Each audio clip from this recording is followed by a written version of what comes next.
Play-by-Play. This is episode number 117. I am your host, Andy Horton, alongside my co-host, Jared Bergstrom.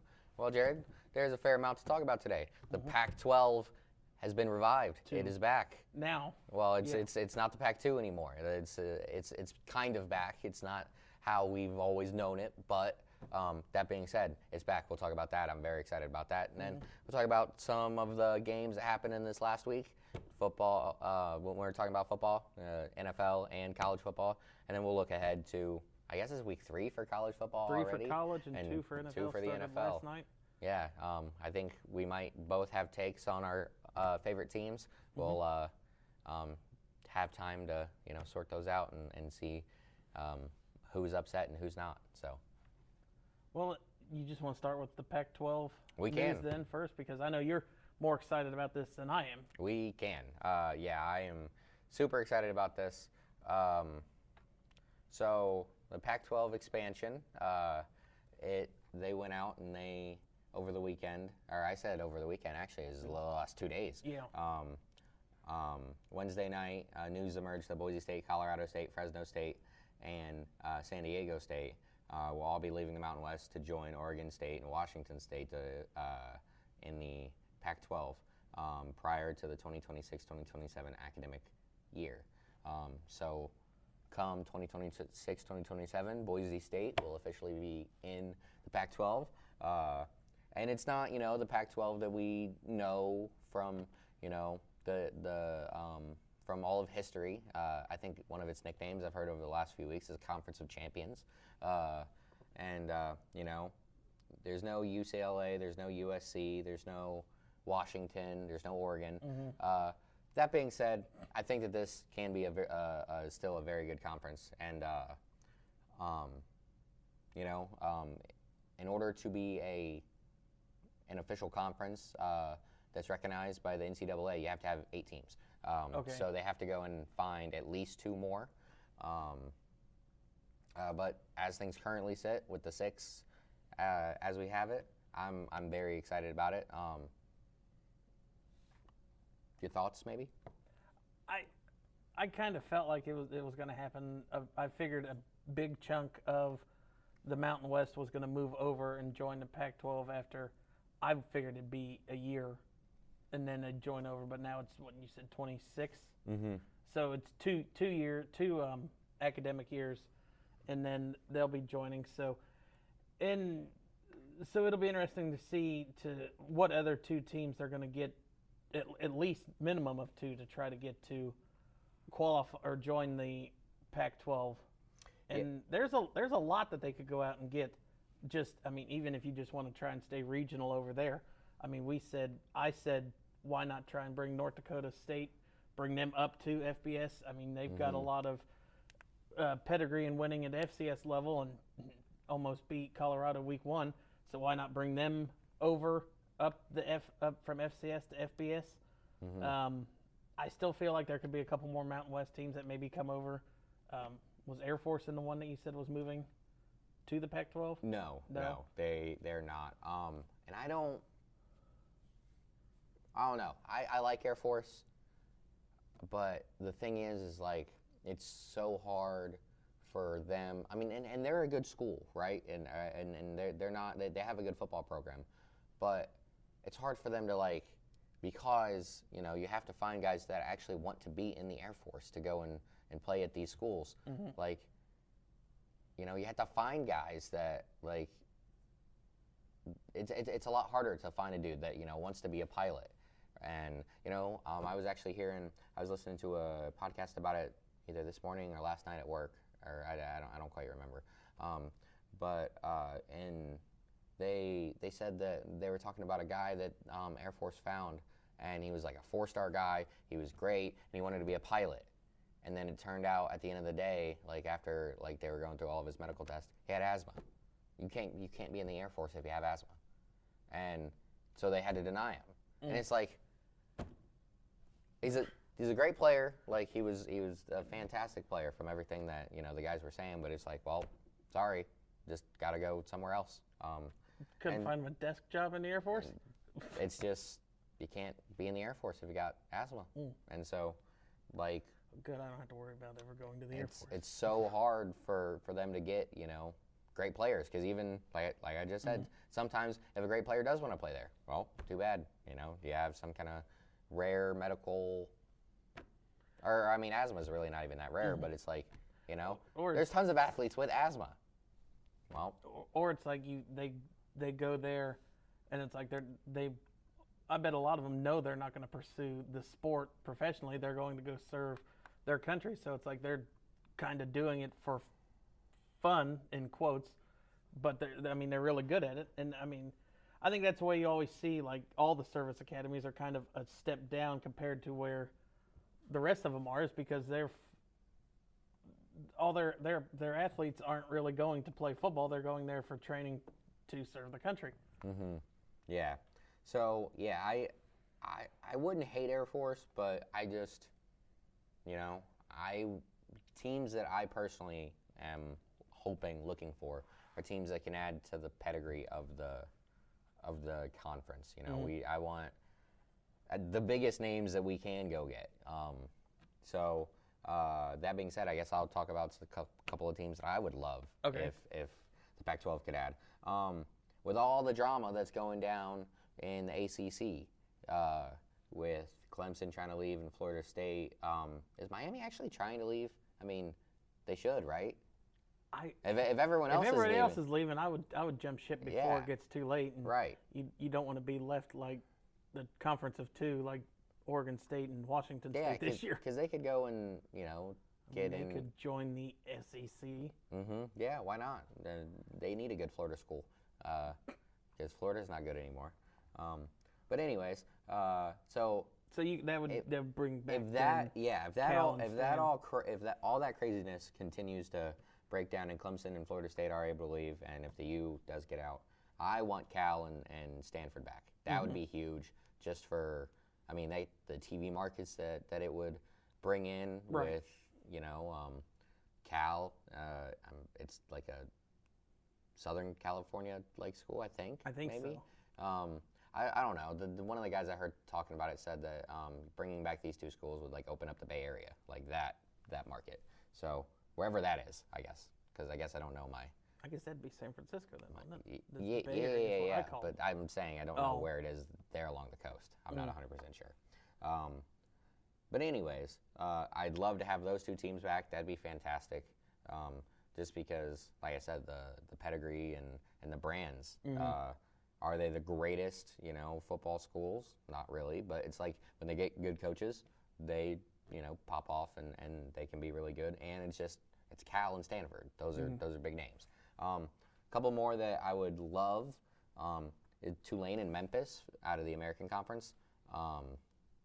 Memphis, they're backed by that FedEx money. It's based out of Memphis or whatever. Okay. And so they get a lot of their funding from them, and to get you into the Tennessee area. I don't know. Tennessee's not the greatest TV markets ever, but that gets you in the Midwest area.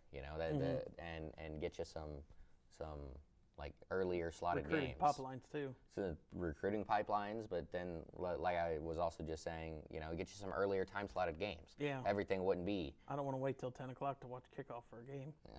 Every week. I'm a Boise State fan, so I'm used to it. But UTSA, I'd like that. They got they got a good coach and their program. Once again, one of those where it's not the greatest, but they're kind of on the rise, and they get you into Texas. And another school that I didn't mention, SMU is also in the ACC. If all that falls apart, I'll take SMU too. They get you in the Dallas-Fort Worth TV market, and that opens up a recruiting pipeline in Dallas, Texas. Yeah, and So Texas is the most important thing, or high school football is the most important thing in Texas. Yeah, so I would absolutely love that. And then, I don't know, I saw something here that said, I'm looking at the ESPN article about it. Did you say anything about Tulane? I didn't really talk about Tulane, but they're a very good football school. That opens up the Southeast. I like watching the Green Wave. Recruiting. Yeah, aren't they, they're in Louisiana, but aren't they near, what you call it? Let New Orleans. I think they're like just north of New Orleans. But that's a place with a lot of talent. It is New Orleans. Okay, so it is New Orleans. That's a place with a lot of talent. I'd love to, like you said, get a recruiting pipeline. There's a lot of people down there.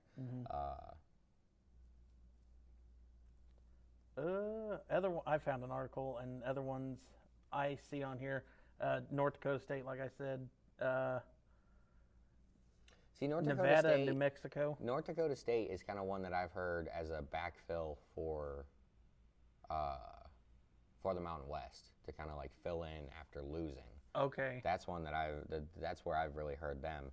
And so UNLV is a team that I feel like would have already gotten pulled over with the first four, but they, from what I'm hearing, like the Nevada State Legislature is tying Nevada and UNLV together, and it's like if you want one, you got to take both. And Nevada doesn't really add anything. I mean, they have streaks or flashes where they're like really good, but that's because where it's like in basketball they got the Martin twins. That was the whole reason why they were really good. And then in football they've had a couple of different guys, but they had Colin Kaepernick. They were really good when they were with him, and they're just not a very good program. So yeah, I don't think that they would add to what the Pac-12 is trying to do. And one of the main things that I told you before we started the show that I'm happy about Boise State getting out of Mountain West is this is going to cut a lot of the fat out of the schedule, like all of the San Jose States and the New Mexicos and all the schools that don't actually invest into football the way that Boise State and Fresno, are they the world's greatest program? No, but they're always solid. Like it's hard to remember years where Fresno isn't at least a bowl game. Yeah, in a bowl game. And so yeah, I want more teams like that, because I want for is it likely that the Pac-12 gets their voting rights and their college football playoff like money share back? Not super, but what if you go and you get all of those teams that we just talked about, and you get it back to 12 teams, and then every single year the fifth the highest rated non Power 5 champion is the Pac-12. What if it's like that every year? Then maybe, in 5 years, it's like the Pac-12 has some sort of negotiating power to go and say, look, like, we are like the next best outside of all y'all. And then, if, it's one of those things where you've heard the saying, iron sharpens iron. Boise State will be playing higher quality competition more often, and so will all of these other teams. They won't be playing the San Jose States and the Nevadas and the New Mexico States. So they'll be playing tougher competition, and that will just raise the level of the Pac-12, like just incrementally. And it's like, so I think this is going to be great for everybody in the conference, and anybody who is good and wants to come join, we'll take you. So I guess we can just kind of transition that into recapping last week, and you just want to stay on Boise State? We can. You can go first, because I can talk forever. I picked Boise State outright last week on the show. We both did, because I wasn't impressed with Oregon week 1 against Idaho, and it carried over. I stayed up for most of this game, even though it was a 10:30 kickoff. But I was happy with what Boise State did in that game. Genty had almost another 200 yards. Did he have a couple touchdowns? He had 3. 3 touchdowns? Let me pull up the box score so I can. I scored him 20-14 in the first half, and then kind of struggled out of the gates in the third quarter. It's really where they kind of got us. But at the end of the day, it was really just those 2 kick returns. If the special teams is just average, Boise State wins this thing by 10 points. So I'm disappointed with the fact that we weren't able to win, but I wasn't the most confident going in. I think it's time to make the switch from Madison. He wasn't awful, but he also wasn't good. 17 for 40, and a lot of there was a fair amount of drops from different wide receivers. But you got to be more efficient than that when throwing the ball. Ashton Genty, kind of like you said, 25 rushes for 192 yards, 3 touchdowns, 9 touchdowns on the season, almost 500 rushing yards on 45 carries. He has 459 rushing yards, 9 touchdowns, and he also has another 5 catches for 12 yards. I'm a little surprised that the 5 catches for 12 yards is so low, because, let's just look at last year, 43 catches for 569 yards and 5 touchdowns. So typically he's, a little more efficient than that, but he's being ridiculously efficient on the ground. I was about to say, when you have almost 500 yards in 2 games, you're not really catching a lot out of the backfield at that point. Yeah. So I'm not upset with him at all. Shoot, what is he? He's averaging. I wish ESPN broke this down like they used to. He's averaging over 10 yards a rush. So, what can you say? Because like I said, 45 rushes and 459 yards and 10 touchdowns. So I'd say after 2 weeks, he's the Heisman leader. And I went and I looked, obviously, after a loss. We're not ranked. But when you go second down, one out. I was going to say, we're second one out in the coaches. That's the poll. AP. Or is that the AP? That's the AP poll. And, did we actually fall in the coaches poll? It looks like we did. That's shocking to me. But, so 1, 2, 3, 4, 5, 6, 7, 8. 8 out. So that's like 33rd in the country. So yeah, I'm not too upset with how things went. Obviously, I wish we would have won. I just wish that the special teams didn't give up that. Just could have held up, because Dylan Gabriel, he was very efficient, 18 for 23 for 243 and 2 touchdowns, but he also had I think he was one of the guys that fumbled. They weren't able to do that much on the ground. Jordan James was pretty efficient himself, but nobody else was. Hey, I'll tell you what, Evan Stewart is phenomenal. Tez Johnson, he didn't really do much in the passing game, but he was one of the guys that had one of those returns. Yeah, Dylan Gabriel had 1 fumble, and Patrick Herbert was the other guy that fumbled for them. Noah Whittington also fumbled, but he got his back. And also did a great. The defensive line did a great job getting after Dylan Gabriel. He got got sacked 4 times in this game, so 7 times. He was sacked 5 times last season, 7 times so far this year. And Maddox Madison was only sacked 1 time. So our offensive line, even though we lost a couple guys during the game, it doesn't matter. Doesn't matter how many guys. Like, this offensive line is just one of the best units in college football, bar none, and it's going to remain that way. So, the other scores, though. The rest of the top 25. Texas, Michigan. We'll talk about that. Not a ton to talk about. I was about to say, not a ton to talk about. I kind of figured what would happen. Texas would dominate early. I didn't expect Texas to go 10 for 10 on 3rd down in the first half. Wow, was it really that Yeah. good? So I didn't watch hardly any of this game, because by the time I got to, it was already done. Like 17 points or whatever. Yeah. Michigan, they're going to have to figure out something at quarterback. They got to get rid of Warren Davis or Davis Warren or whatever his name is. Yeah. He's not a quarterback.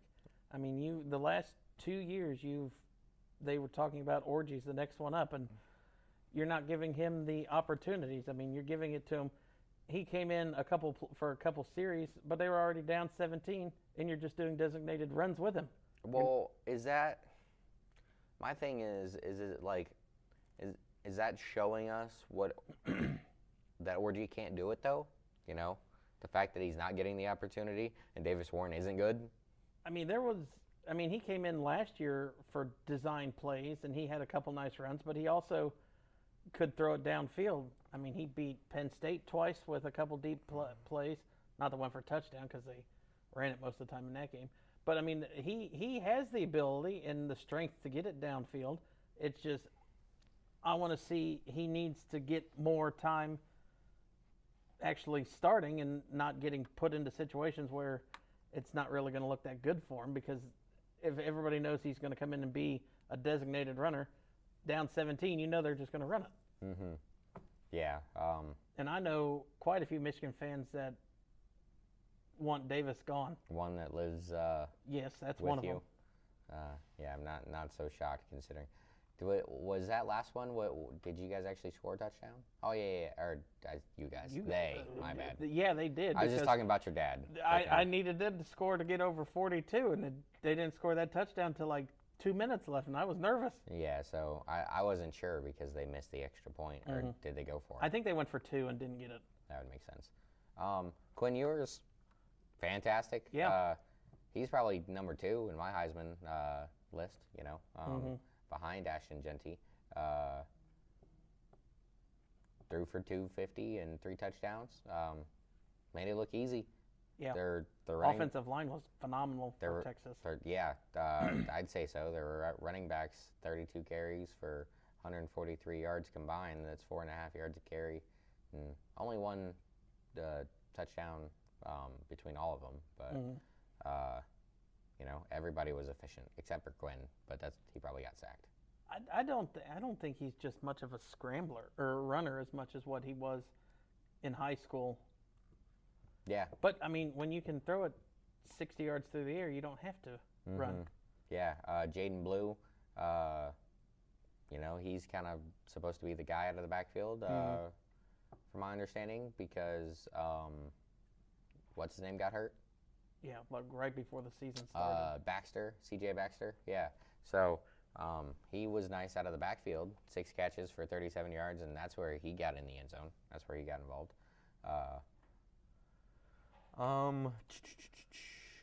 Oh yeah, and then my favorite stat about this game is that Quinn Ewers left Ohio State 2 years ago, and he still beat Michigan before they did.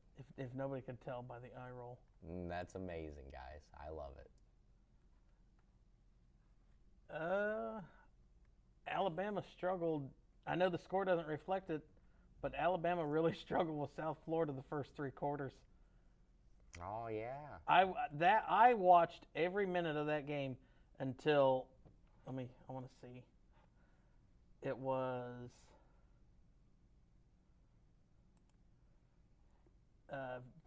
South Florida turned it over, and they turned it over on downs. It was 21-16, and then Milroe just hit a 43-yard pass, and then a 50-yard run, back-to-back plays, and I was like, oh, it's over. But I tell you, Alabama could not move the ball, and and the announcers were talking about it the whole game.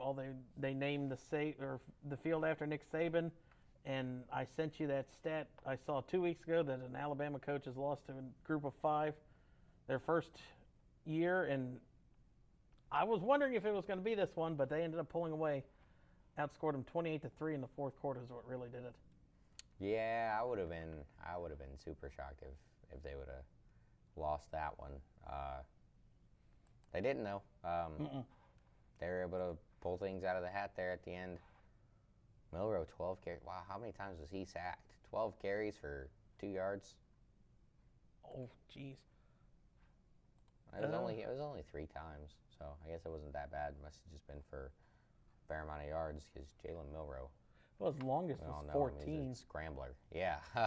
Whew. That means another 11 carries were for negative For 12 yards. Well, and don't forget that sacks count against rushing yards in college. So, He was sacked 4 times. But yeah, Alabama just the first 3 quarters they did not look like the Alabama from week 1. But then that fourth quarter, I don't know what DeBoer said to them going between the 3rd and 4th, but he lit something under them and they got going. yeah, that's for sure. Hang on, I'm just gonna look at the scoring summary from the 4th quarter. It went from, so they were actually down. They were down entering the 4th quarter. Wait, were they? No, they were up no. 19-16. Yeah, they were up 1. Up. Okay. Because they scored 14 in the first half, didn't score in the 3rd, and So it was 14-13. yeah, 14-13. Okay. And 4 plays, 34 yards, and a touchdown. 3 plays, 75 yards and a touchdown. Yeah, that was 2 the drive plays, I turned it off. 60 yards and a touchdown. 1 play, 29 yards and a touchdown. Downs, field goal, punt for USF. That got bad real fast. It did, and I mean that's back-to-back years. USF has played Alabama tough the first 3 quarters and then just fell off. Another game moving down the list. I mean, we didn't really have to talk about Georgia and Ohio State. They both won in dominating fashion, but Notre Dame. I feel like that loss is going to do them in. They're frauds. Frauds, I tell you. What I always sit here and say. I always say Notre Dame is frauds. Let me just go and look up their. And I love Riley Leonard, but they're frauds. Yeah, that was a very bad. It was just a boring game. I mean, not for Northern Illinois. Northern Illinois, you love it. I mean, you got to keep it low scoring. 163 yards, 2 interceptions. Jeremiah Love, 11 rushes for 79 yards. Why the heck didn't they just give him the ball the entire game? I think he ended up getting hurt in the 3rd quarter. It didn't come back in. Oh, well, I suppose that would make sense. That just a bad performance by Notre Dame, and they always find a way to choke. They always find a way to choke. But yeah, I'm trying to pull up the college football thing, see what their percentages are looking in.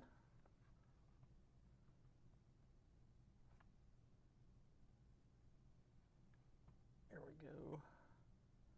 Let's see if they're even on the list to let me pick on them, because Florida State's not on there either anymore. How do you do that?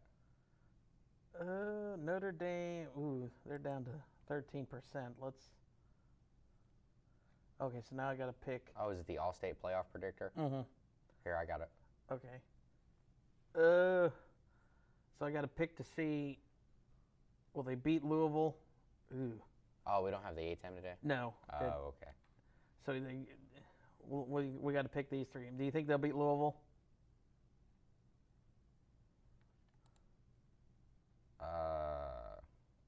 Yeah, sure.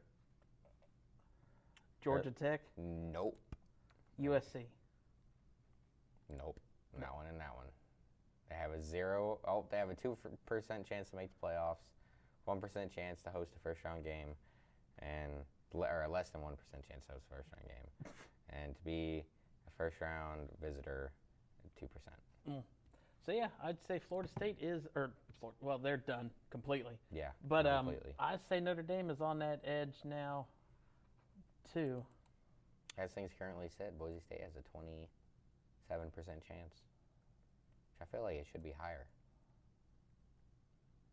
Yeah, playing Oregon that well. But they have is UCF? Are they still Power 5 or Group of 5? No, UCF's in Big 12. Oh, they are now. Okay. Yeah. This their 2nd year. but I don't think they're going to compete in the whatchamacallit, in the Big 12 for a title. Let's see, moving down. Penn State, another frauds. They should have lost to Bowling Green. I watched every minute of that game because Bowling Green's quarterback went to alter, and he was lighting them up in the first half, but not scoring in the second half really screwed Bowling Green. Yeah, let's see. It was 24-20 at halftime, and then so they did get a field goal. Yeah, that was a game I ended up not really looking at, but I was kind of scoreboard watching it a little bit. Yeah, man, you and your James Franklin hate. It's right. At least this time. So far. Looking down the rest of the lineup. Drew Aller only had 204 yards. Ouch. 2 touchdowns and a pick. I mean, did rush for 235, but I mean, it's really the fact that the defense kind of gave it up. I mean, the defense let up almost 400 yards of offense, and to a team like Bowling Green, you shouldn't be doing that. It sounds like someone's college football franchise. The defensive coordinator might be gone. Well, right, but I was saying it sounds like someone's college football franchise. Oh.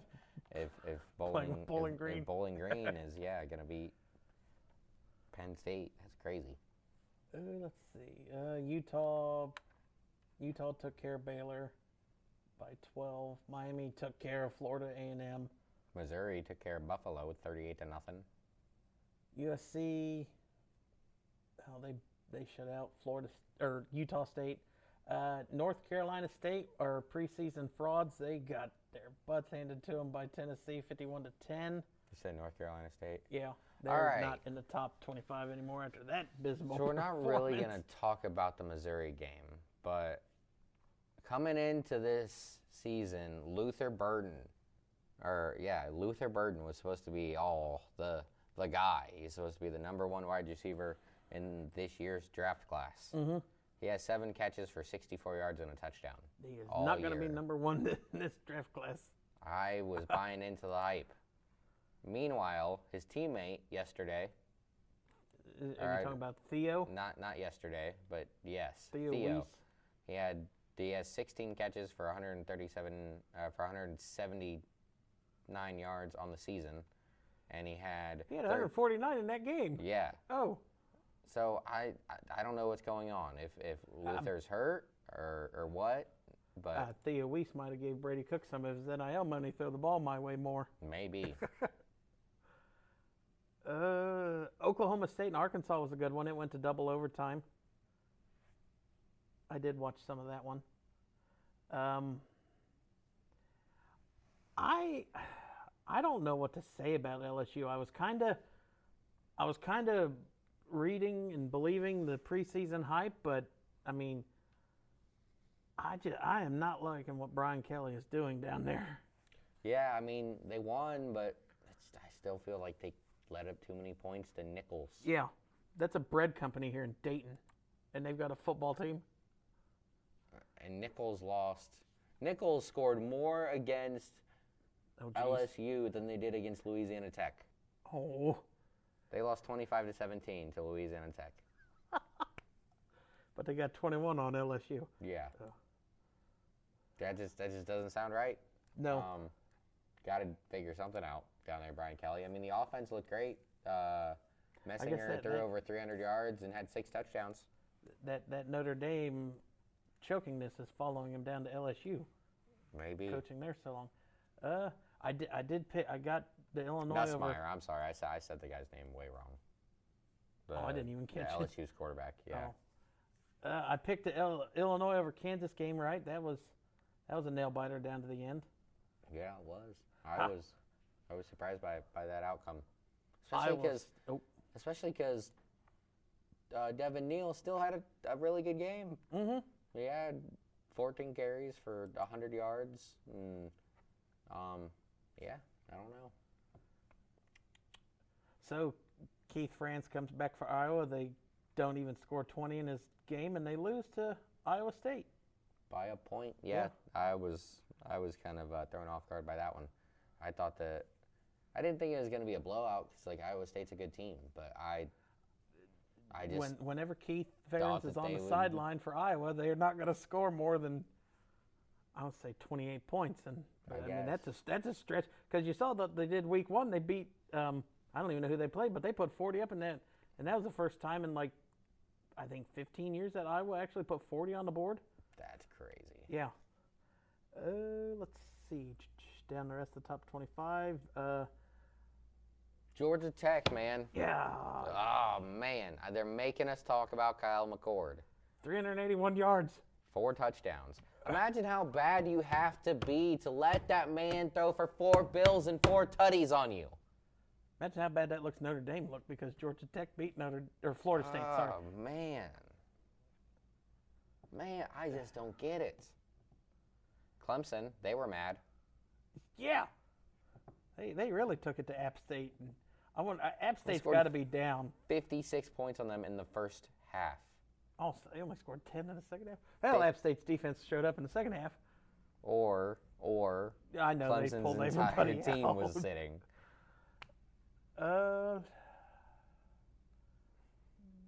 Any other games? Louisville killed Jacksonville State. Wow. Yeah. All right. Louisville could be for real. Boston College beat Duquesne 56-0. Boston College ranked this week now.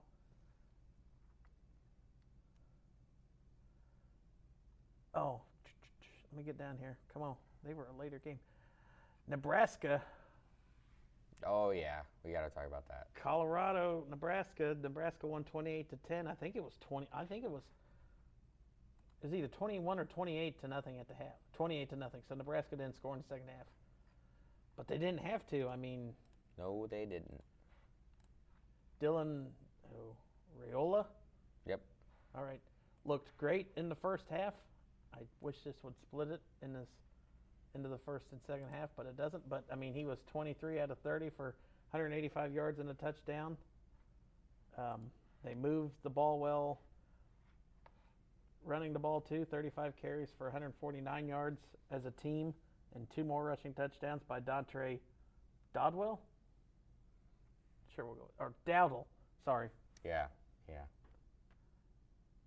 I'm telling you, that Colorado, I think, I want to see who's the rest of their schedule. Ooh, they got Colorado State this week. Mm-hmm. That's not going to be an easy one. That's one of those in-state rivalries. We saw Iowa I State. almost beat them last year. Yeah, Iowa State took out Iowa, so maybe it's the state's turns this year to beat them. Maybe. They got Baylor next after that, UCF, and then Kansas State and Arizona back-to-back weeks. And then at the finish year, Utah, Kansas, and Oklahoma State. So I think Deion is not going to make a bowl this year. Yeah, I mean, I see at bare minimum 1, 2, 3, 4, 5. I see 7 or 8 more losses. Oh, you were counting losses. Okay. Yeah. I mean, wins. I can see UCF and Cincinnati. I think you could probably see. I think they'll lose to UCF.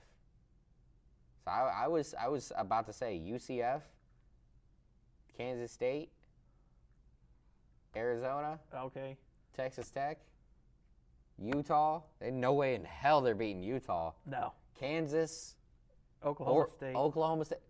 Bro, that's 7 more losses. That's 8.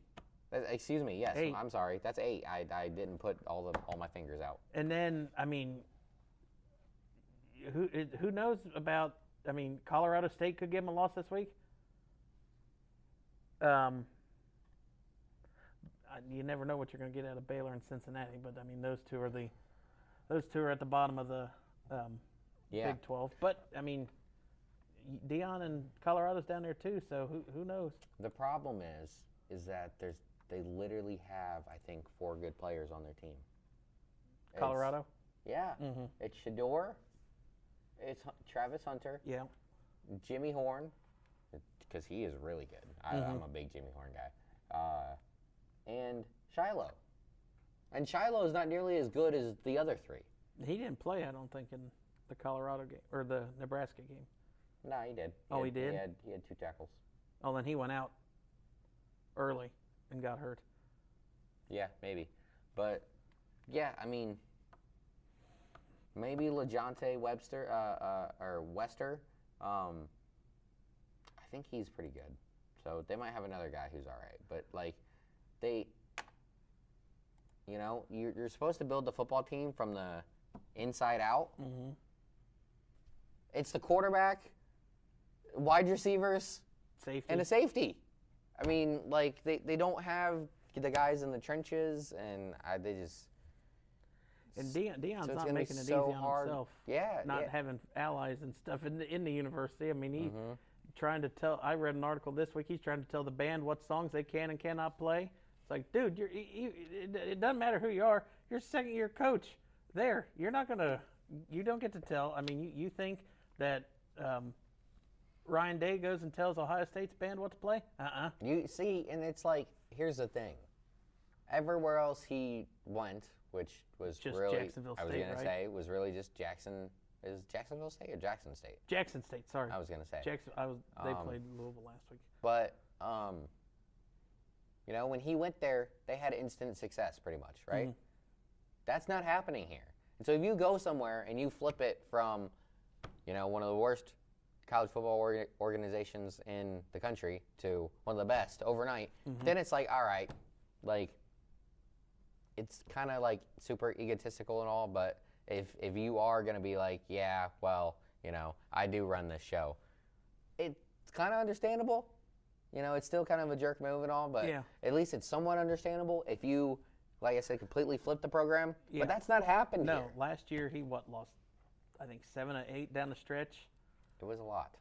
And then this year he doesn't look to be in a favorable down the stretch from here either. Yeah, no, I would agree with that. Their 2023 record was 4-8. Then they lost. Yeah, they started out. They started 3-1. 3-0. They started out 3-0. Oh God. They beat TCU. They beat Nebraska, and they beat Colorado State in overtime. And then they lost 42-6 to Oregon. Yeah. 48-41 to USC. And then they beat Arizona State by 3, and then they lost to Stanford in a back-and-forth affair in which Stanford won and scored 46 points on them. Then they lost to UCLA, Oregon State. That's sad because UCLA was bad last year. Oh, at that point, they were ranked, UCLA. Oh, okay. Oregon State, Arizona, Washington State, Utah. So ended the season on 6 straight losses.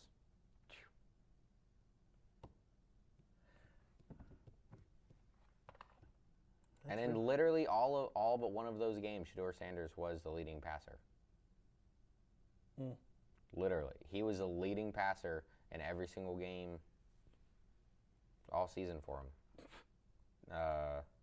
But it didn't contribute to wins. No, and he got hurt in a couple games and was taken out, I think, a couple games down the stretch too. Because I remember he played the first half and then I think what his doctor said he could have had a punctured lung or could have. Oh yeah, I forgot about that. So yeah, offensive line didn't come over from Jackson State, and that's where they're struggling. I mean, I don't know how many times. I mean, shoot, it might have, but the offensive line at Jackson State will not be a good offensive line in Division I college football. Yeah, you're not going from there to where you run the ball in the Big 12, and you got to have linemen that weigh 275 plus, not on the lower end. Yep. All right, so looking at this week then, week 3. Sure. All right, not a lot of. There's 1, 2, 3, 4, 5, 6, 7 ranked teams on a bye this week. Wow. What in the world? So starting off, Georgia, number 1 Georgia at Kentucky. Georgia's favored by 22. I would take Georgia, and I would take Georgia minus the points in that one. Kentucky is just not going to be good this year. I feel they're not. Let me just. They're 1-1 right now. I hate how the ESPN doesn't put it. But the win was Southern Miss 31-0, and then they lost last week to South Carolina 31-6. Oh. Yeah, I think I'm with you. I'll take Georgia and the points. Number 2 Texas hosting. How is that only minus 22?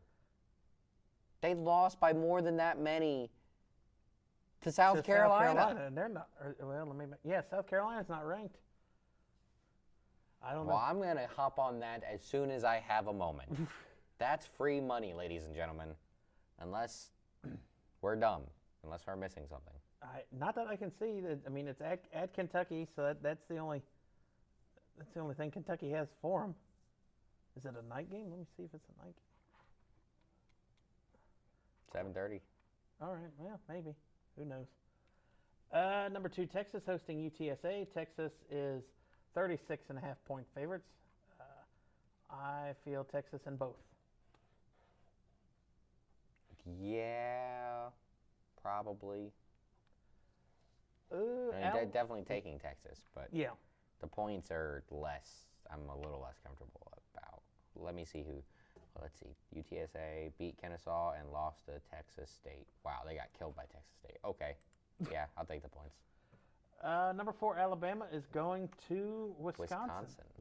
That I don't know. It's like what Alabama are we going to get? If it's a fourth quarter Alabama against USF, I am taking Alabama and Alabama minus the 16 points because Wisconsin is. Let me just look. Wisconsin's 2-0. Quarterbacked by Tyler Van Dyke. Miami quarterback last year. But they haven't played a good team yet. No. So I mean, it was 14-14 in Western Michigan going into the fourth, their week 1. Really? And then South Dakota was the other one. They won 27-13. Yeah, I'm gonna take Alabama. Alabama straight up. I would take Wisconsin with the points if they had played a better team. Yeah, I think I'm gonna take Alabama and the points. Ole Miss going to Wake Forest. Ole Miss favored by 21. I don't disagree with either of them. Wait, I missed it. Oh, there it is.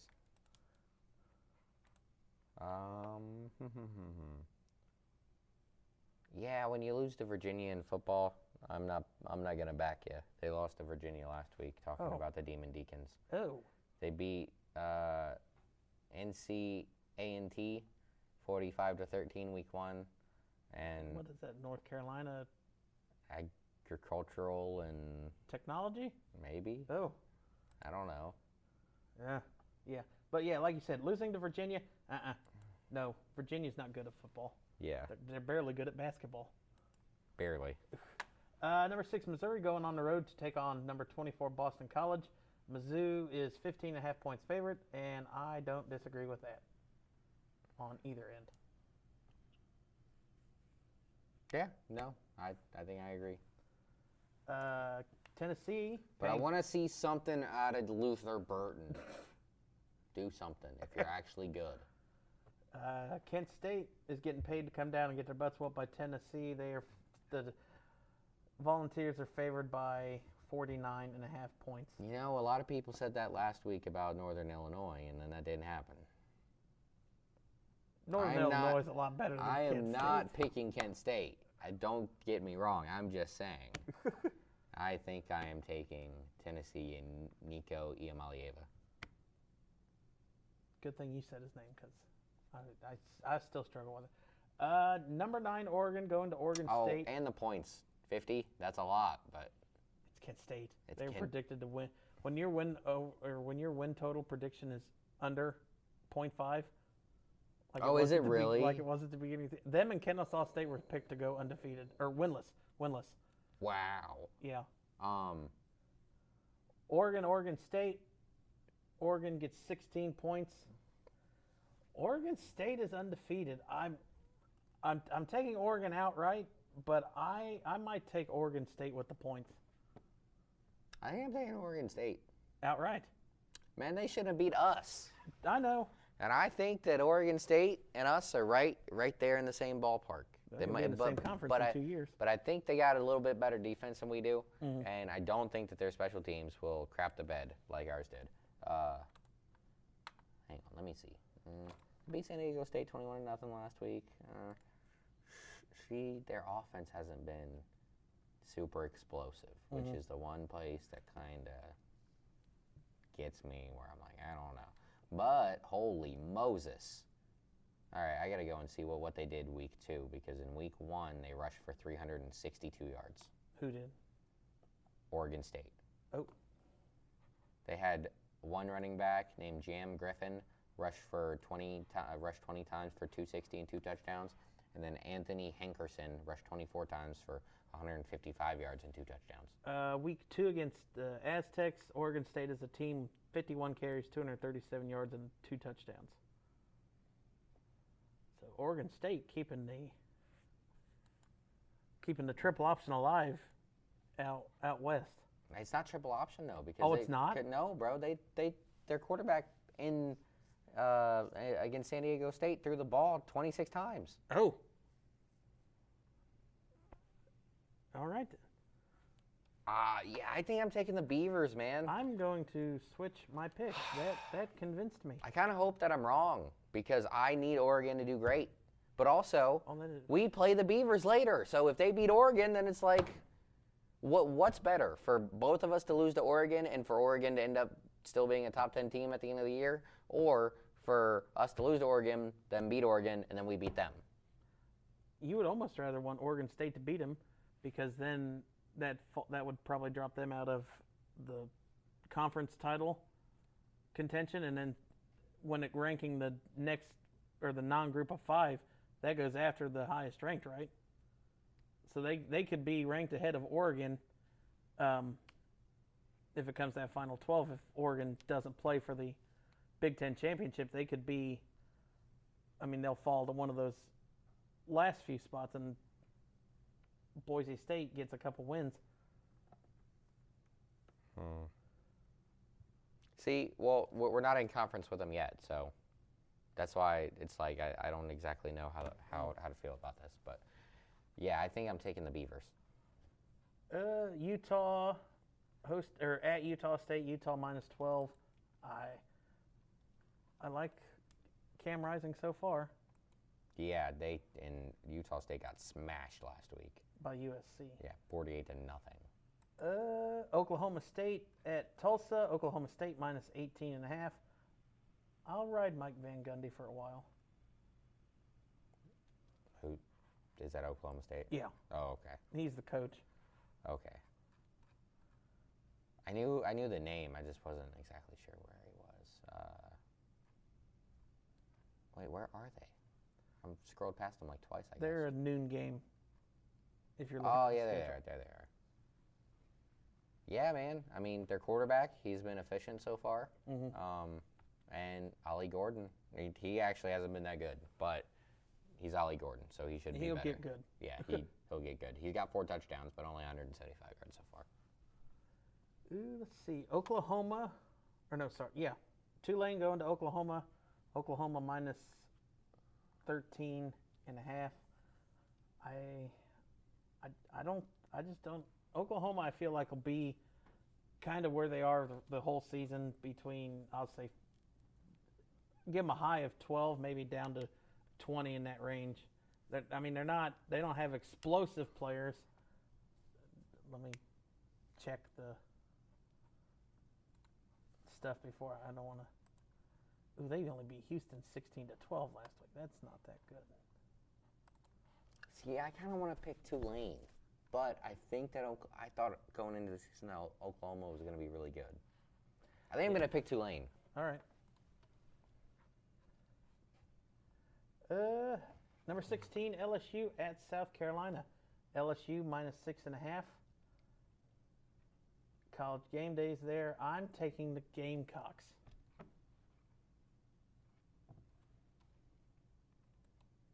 I don't think so. You don't think so? Nope. I don't believe in South Carolina as far as I can throw them, which is not very far. Number 17, Michigan hosting Arkansas State. Michigan minus 23.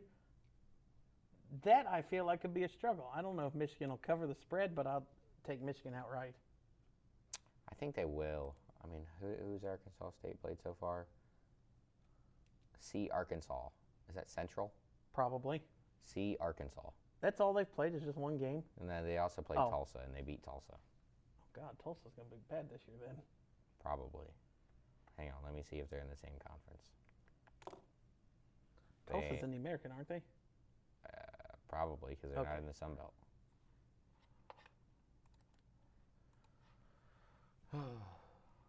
But yeah, so I'm gonna take Michigan. Oh yeah, Oklahoma and State's probably playing the point. Tulsa this year. And probably this the week. points. Mm-hmm. Number 14, Kansas State hosting Arizona. Kansas State minus 6.5. I'm taking the Wildcats and Noah Fafita. I knew you were gonna take the Wildcats and Noah Fafita. I am. I kind of want to take them, but I think just to disagree with you, I'll take Kansas State. I do like Kansas State, but I do too, but I'm not.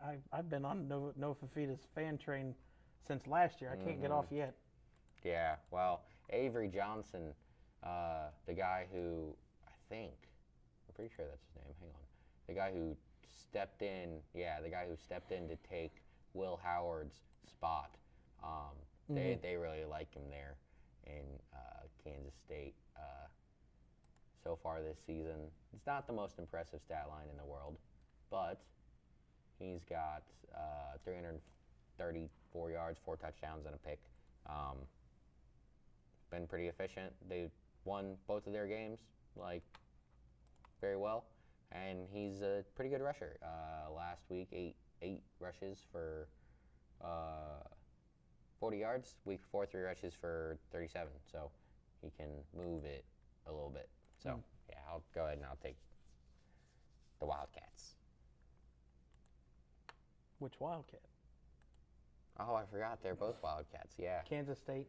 Yeah, I'm gonna take the Kansas State Wildcats. All right, number 18, Notre Dame going to Purdue. Notre Dame minus 9.5.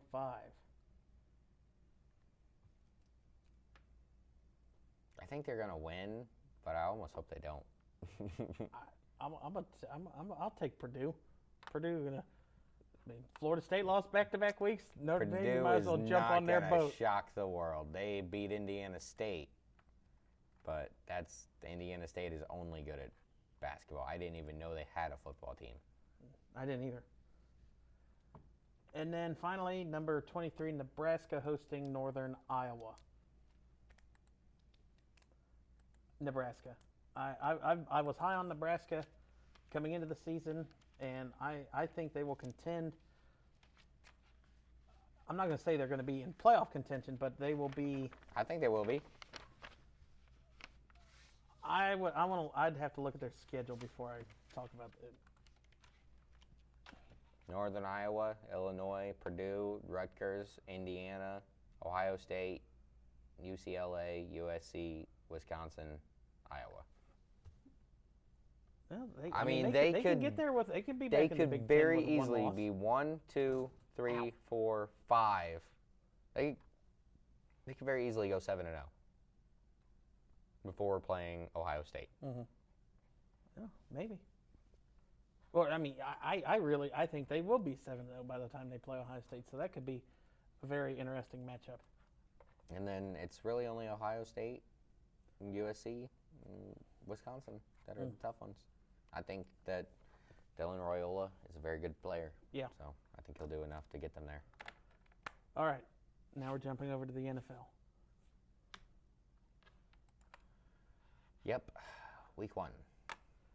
So we talked about Baltimore, Kansas City last week. Mm-hmm. So we don't really have to talk about that. Although we can talk about the did you recap. see Lamar didn't practice till Wednesday? No, I didn't. Yeah. It wasn't horrible. I think it might have been his agent said he just needed more rest. Mm-hmm. Well, we'll see. Who does Baltimore play this week?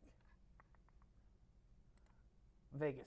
I don't think he really needed much more. Oh, you got the against sheets me. for us? I didn't. My You printer forgot work to. wasn't, so I have it wrote down, and we'll go over it. So let's see. Any specific games you want to talk about?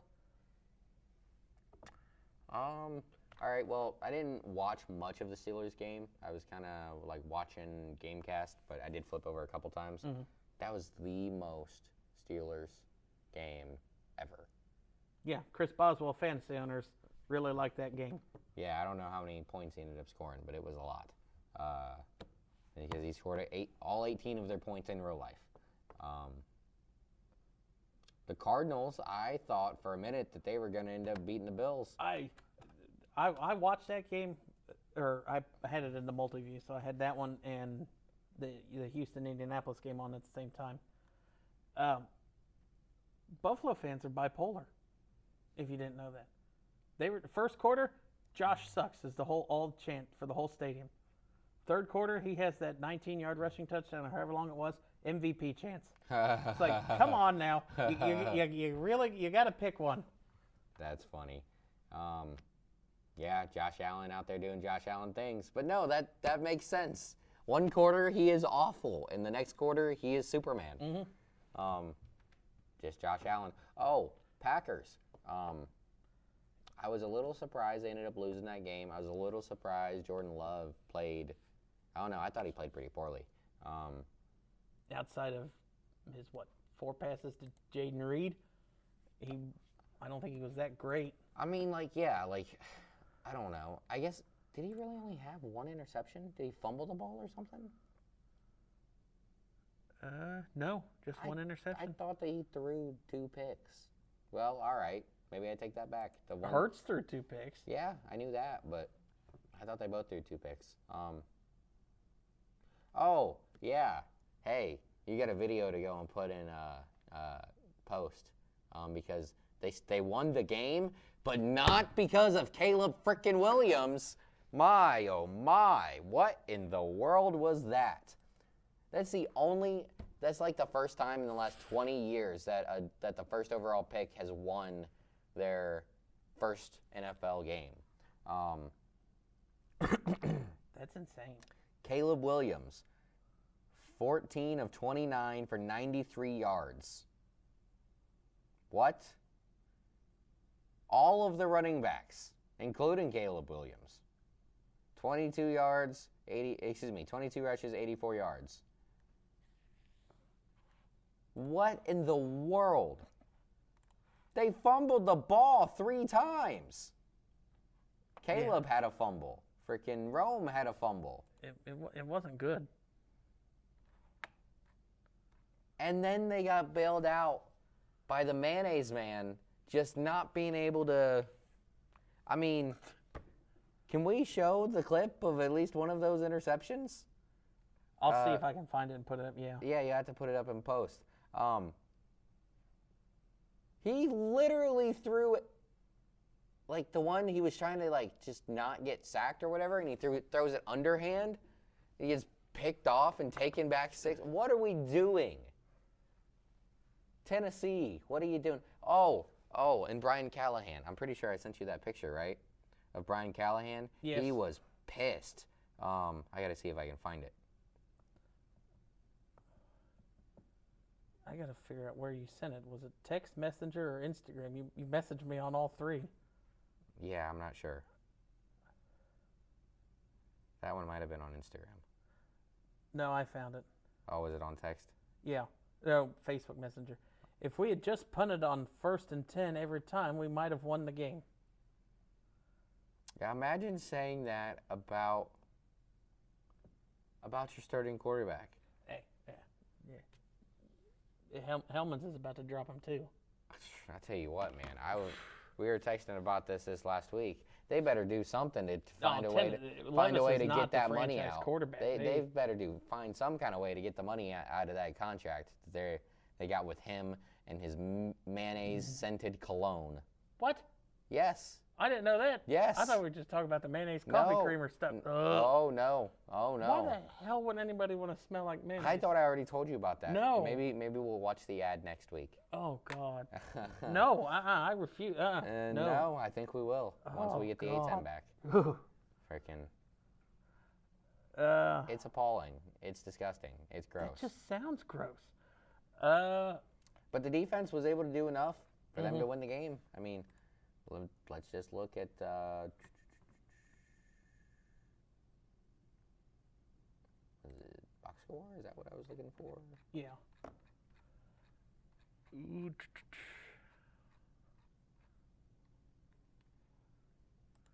I mean, the defense. I mean, they had the pick six.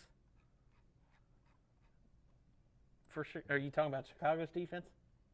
Scoring some. Oh man, I didn't mean to click on that. T.J. Edwards, 10 solo tackles, 2 tackles for loss. Darrell Taylor had 2 sacks, along with Gravon Dexter had a sack as well. 3 sacks and 8 tackles for loss for the Bears defense. Yeah, so it all started with the Cario Santos field goal, 24-yard field goal attempt, right before halftime. 27 seconds left in the half, and then coming out of half, it looks like Jonathan Owens, Simone Biles' husband, actually, helped in a blocked punt. I don't think he was the guy that blocked it. No, he was the guy that returned it. 21 yards for a touchdown. So 10-17, there is a score. Yeah. Santos kicks another field goal, and then he kicks another one, both in the fourth. One right after the fourth quarter started, 14:49 to go, 14:47 rather. And then the other one was about 5 minutes later at 9:52 to go. And then Tariq Stevenson, 43-yard interception return. Caleb Williams passes to DeAndre Swift for the 2-point conversion. Their offense did nothing. No, it was all defense and special teams. Hang on, they had 148 total yards. Ouch. I hate Will Levis so much, but yeah, in post you have to go and find the video, because even though they won this game, I don't care. They still need to be made fun. We said we're only doing it if they lost. Oh, fine. Who do they play this week? It'll get shown next week because they play Houston. Oh yes, there we go.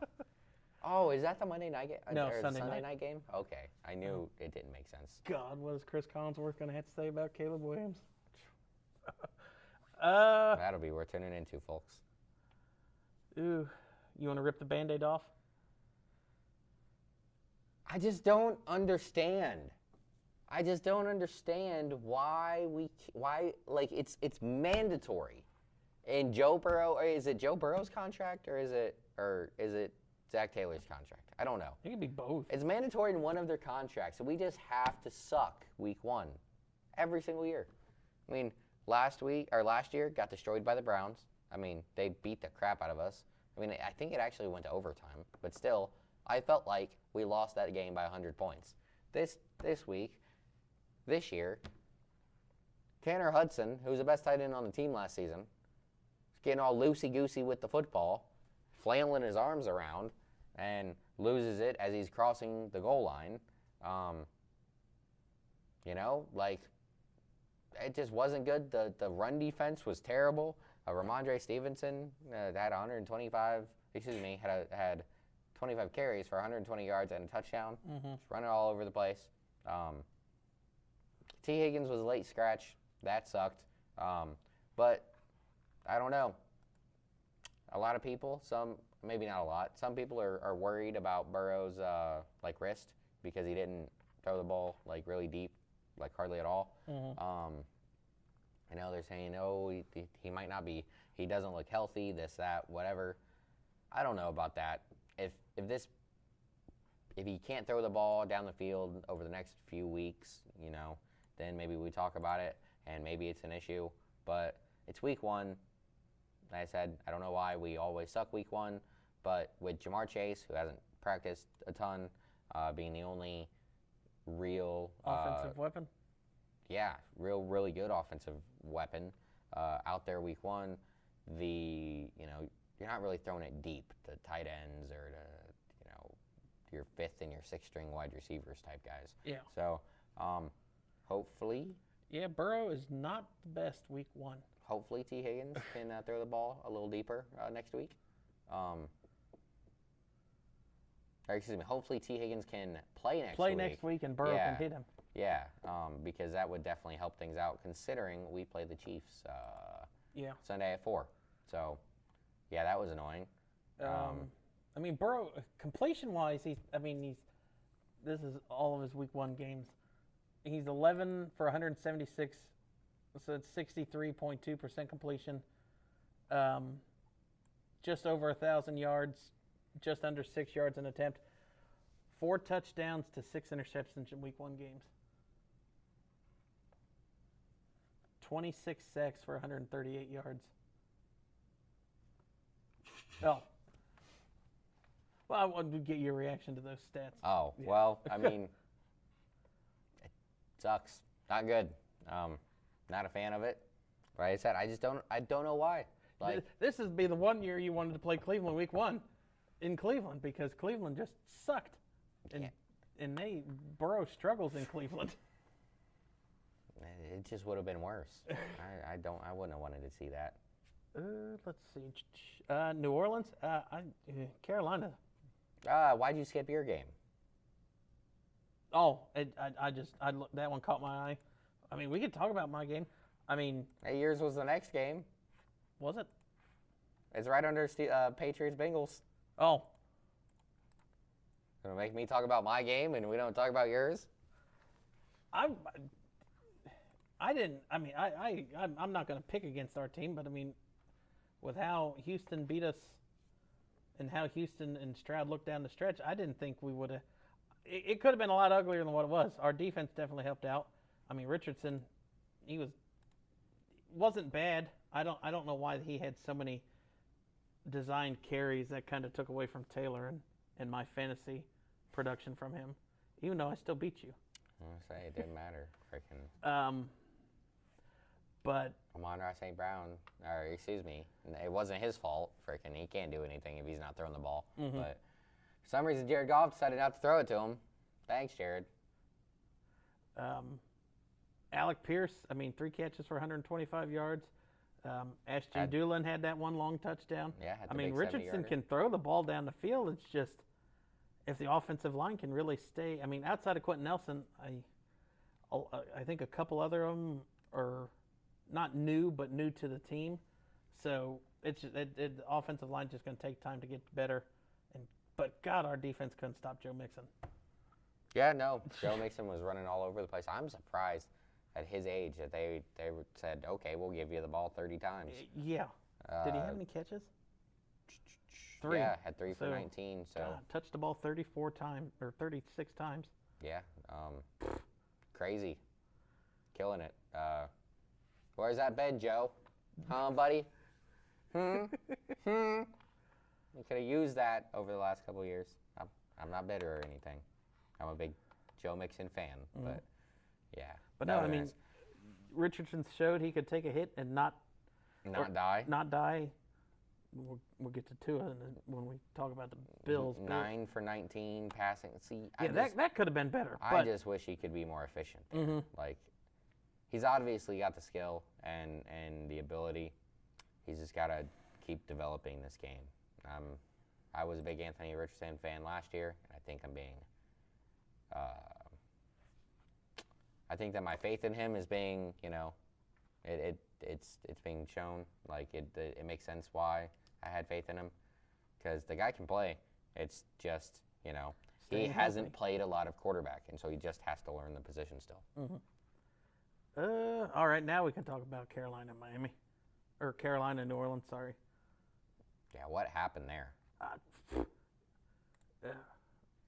Derek Carr. It wasn't even really. Threw for 200 yards. Kind of efficient, 19 out of 23, but it just. Yeah, that's the thing. Only 200 yards. Yeah, it wasn't any. 161 passing yards and 58 rushing yards by the Panthers. Abysmal. So I'm assuming those 2 interceptions that Bryce Young threw had to be on short fields. Yeah. I was about to say, I can look There's at one play for 0 yards was the first one. That was the whole drive. 1 play for 0 yards. Oh, that was right after That was right after the opening drive. Mm-hmm. And then they fumbled in the second at their own. Oh my God! It was 30-0.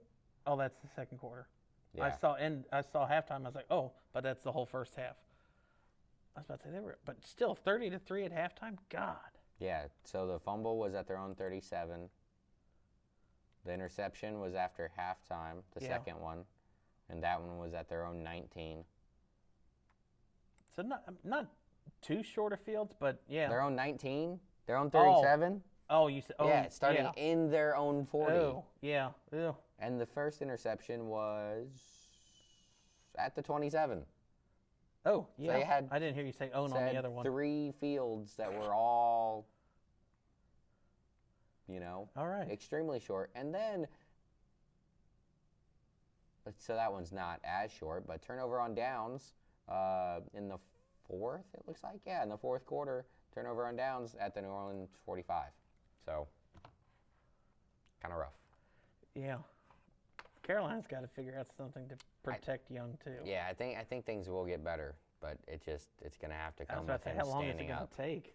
It's just going to have to come with him standing up and not laying down. Just 4 sacks for 26 yards. Not the worst, but not good either, and especially because he's a small guy. Ooh, don't have anything Jaguars, to say. Dolphins. Oh. That was like either 14-0 or 17-0, and the Jaguars gave it away. I think it was 14-0 at half, Jacksonville, and then, just gave it away. Just crazy. I don't have anything to say about the Giants game. I mean, fans are calling for Daniel Jones. Shocked that he was that bad. Yeah. That's really it.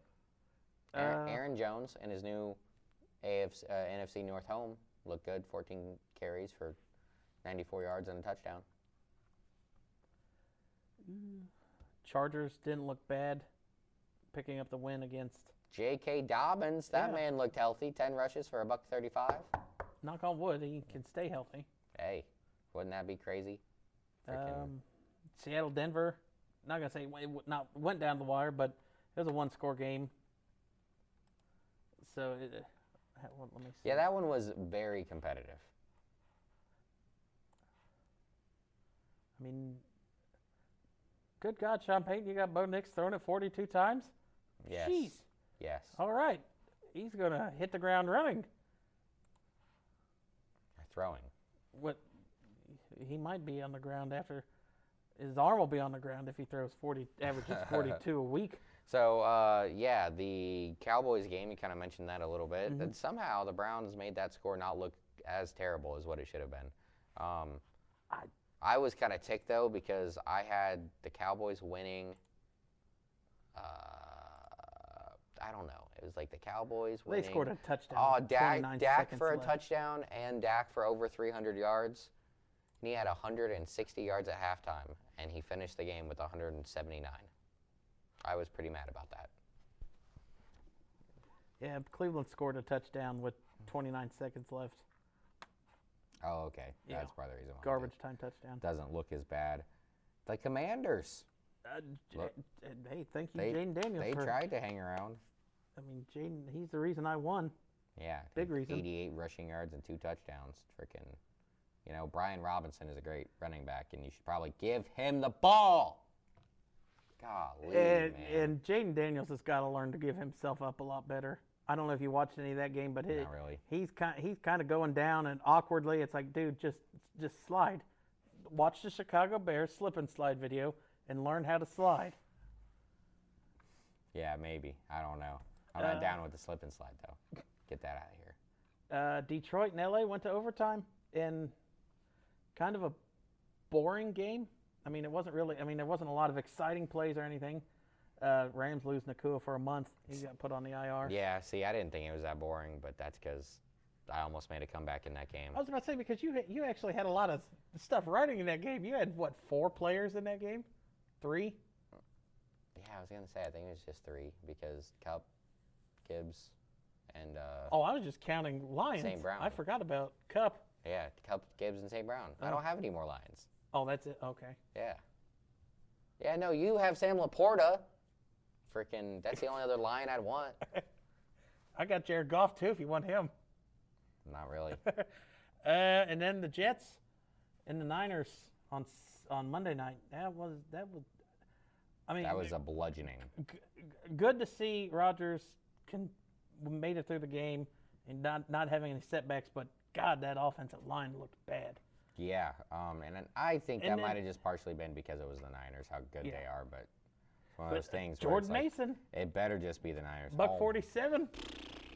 It don't matter who's running behind that offensive line. No. I could go get a buck 47 with my bad knees. Nothing else really stood out. I love the fact that they connected with Kyle Juszczyk on like a 45-yarder.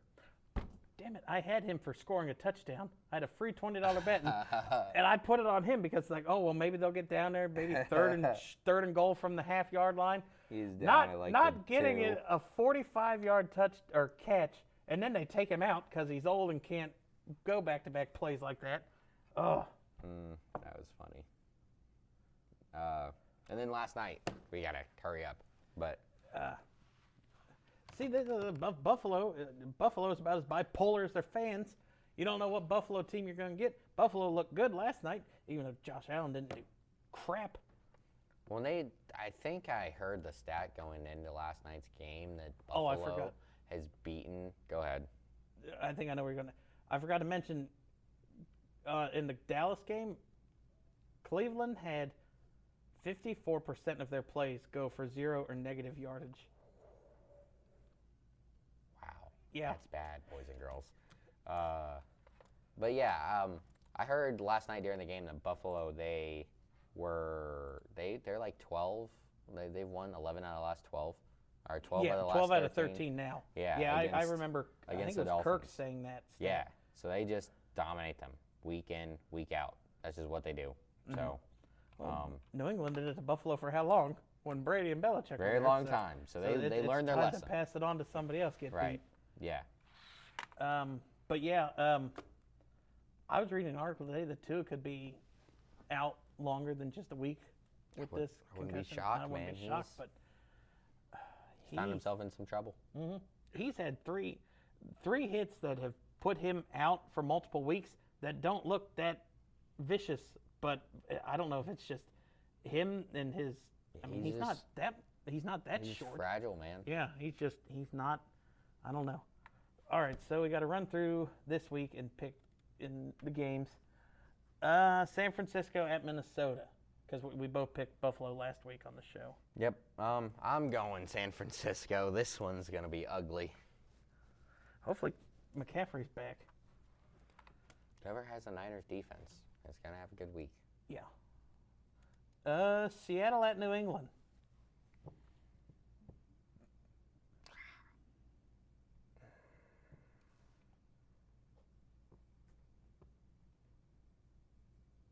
This one's tough because I kind of want to pick Seattle. Excuse me, I kind of want to pick New England. I picked New England. I'm not a fan. Teams going cross country like that, and Yeah, that is a good point.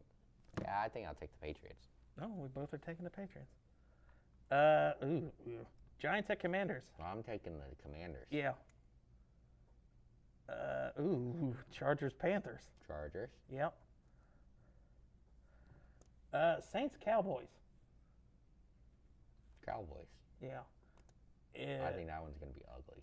I do too. I don't. The Saints are not going to score 30 points in the first half against the Cowboys. Nope, not happening. That's for sure. We didn't even talk about Dak getting paid literally an hour before the game. Oh yeah. But yeah. I mean, hey, He's Jerry rich. Jones, yeah. Let me just get. I wonder how many millions of that cost to throw for 179 yards. Yeah. Colts Packers. Everyone knows I'm taking the Colts. Yeah, Without Jordan Love? This one's tough. It's still sitting at 3.5. It was at 3.5 at the beginning, it's still sitting at 3. It was at 3 at the beginning of the week. Like, who's like favorite? on Sunday night. Green Bay? No, like Indy. Oh. Yeah. It was at 3 on Sunday night. This was when I thought was gonna move up. So I feel like that probably means that the sharp, like the pros, they're like coming in on the Packers side, which kind of makes sense. They're a really good organizational team. It's Malik Willis though. Yeah, I know. That's the thing where I'm like, I don't know. I'm going to take the Colts, but if I'm wrong and it's the Packers, I won't be shocked. Ooh, Browns and Jaguars. I'm picking the Jaguars. They're going to bounce back. Yeah. The Browns don't have the ability to score. Especially with more allegations coming out against Deshaun Watson. Dude, he sucked with 23. Yeah. What about now that there's 24? And video now for this one, apparently. Oh, boy. Jets, Titans. Aaron Rodgers has never started 0-2 in his career, so I think that's going to hold up. Oh, and they're playing the mayonnaise people. Yeah, they're going to win. Well, now all of Tennessee is just the mayonnaise people now, just because of one person. Bucks, Lions. I'm going with the Lions. It's indoor. It's up in Detroit. I'll take Tampa to disagree. I liked what I saw from Baker last week. Hey, he was good. Almost 300 yards, 4 touchdowns. Raiders, Ravens. Don't have to talk about that. Ravens. Mm-hmm. Rams, Cardinals. If Arizona just didn't fall off the face of the earth last week against Buffalo from first to second half, I could see this being a game. And it still might, because the injuries to the offensive line for St. Louis, they haven't been St. Louis for a while. For the LA Rams, it could be close, but I think Matt Stafford will pull it out. Yeah, I think Cooper Kupp might have another 14 catches for a few more yards this time. He's going to have a heck of a week. Bengals, Chiefs. You go first. I'm going to take the Bengals. I think Kansas City, Burrow can't go back-to-back 2 bad weeks and fall to 0-2 and really, you don't want to talk about being 0-2 and already chance of missing out on the playoffs. See, I'm not afraid that if we go 0-2, we'll miss out on the playoffs. But at 0-2, with the Chiefs being 2-0, I think it makes it really, really hard to turn around and get the 1 seed. And I think the Bengals really, really need the 1 seed this year. Not necessarily need it. I really want the 1 seed. And I think they do too. So I think that the Bengals are going to win. All right. Pittsburgh at Denver. It's going to have to be a huge bounce back. It would be the most Steeler thing to lose this game. I don't think they will. A rookie quarterback, in his second game. This could be bad for Bo.